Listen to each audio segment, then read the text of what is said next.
16일 월요일 아침 말씀 묵상 큐티를 합니다.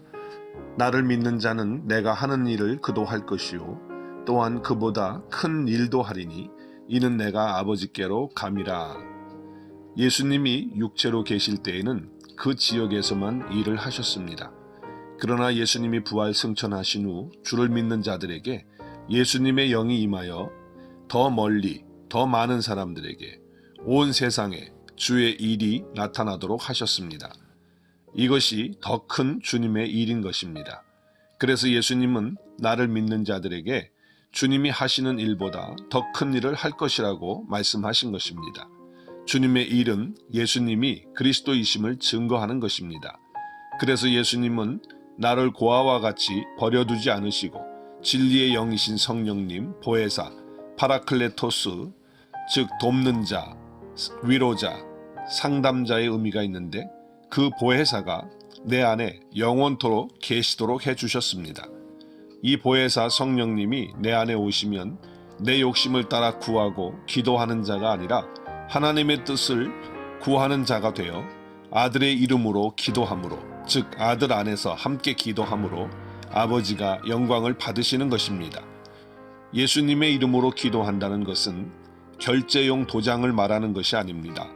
예수님 안에서 예수님과 함께 예수님의 마음과 삶과 인격으로 예수님이 이 땅에 계실 때 간구하신 내용을 말씀하시는 것입니다. 기도란 아들로 통하여 아버지께서 영광을 받으시는 것입니다.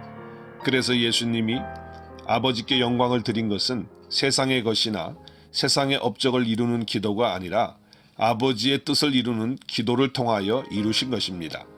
그래서 기도의 최종 목표는 아버지의 뜻을 이루는 것입니다. 주님은 나의 이름으로 기도하면 모든 것을 주신다고 하시고서 갑자기 나를 사랑하면 나의 계명을 지킨다는 말씀을 하십니다. 이것은 결국 주님을 사랑하는 것이 기도의 최종 목표입니다. 주님의 계명을 지킨다는 것도 역시 주님을 사랑하는 것이며 내 이웃을 내 몸처럼 사랑하는 것입니다. 그런데 나의 기도는 내 뜻을 이루고 나를 사랑하는 것이 최종 목표이니 반대로 가는 것입니다. 내 자신으로는 내 힘으로는 이런 기도를 못하기에 보혜사 성령님을 나에게 보내서 영원토록 함께 하게 하신 것입니다. 보혜사가 나에게 오시면 나의 뜻과 고집을 꺾으시고 결국 주님을 사랑하는 사람으로 주의 뜻을 이루어가는 자로 만들어 가시겠다는 것입니다. 이것이 나를 향한 끝없는 주님의 사랑인 것입니다. 그래서 보혜사 성령님께서 나의 완악함에 그 죄와 비참함을 알게 하시고 오직 예수 그리스도만 바라보게 하시고 나를 진리 가운데로 인도하셔서 나를 아버지와 아들의 관계 속에 넣어 주신 것입니다. 그리하여 나를 향한 주님의 사랑을 알게 하시는 것입니다.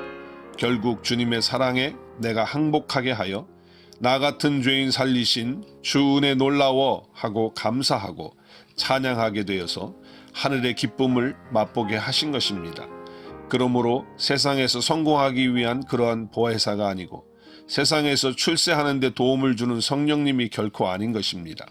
오히려 보혜사 진리의 성령님은 세상에서 환난과 고난을 당해도 오직 예수 그리스도를 붙들게 하시는 역할을 하시는 분이시라는 것입니다. 그래서 보혜사 파라클레토스 성령님은 내가 주 안에 있음을 알고 주님을 사랑하여 계명들을 지키면서 주님 안에서 기도함으로 주의 뜻을 이루며 주의 일, 즉 예수님이 그리스도이심을 어디에서든지 증거하도록 하십니다. 성령님, 나를 도우시고 진리로 인도하셔서 주님의 일, 즉 예수님을 사랑하고 이웃을 사랑하여 예수님이 그리스도이심을 때를 얻든지 못 얻든지 항상 증거하는 자가 되어서 그보다 더 큰 일을 하게 하여 주옵소서.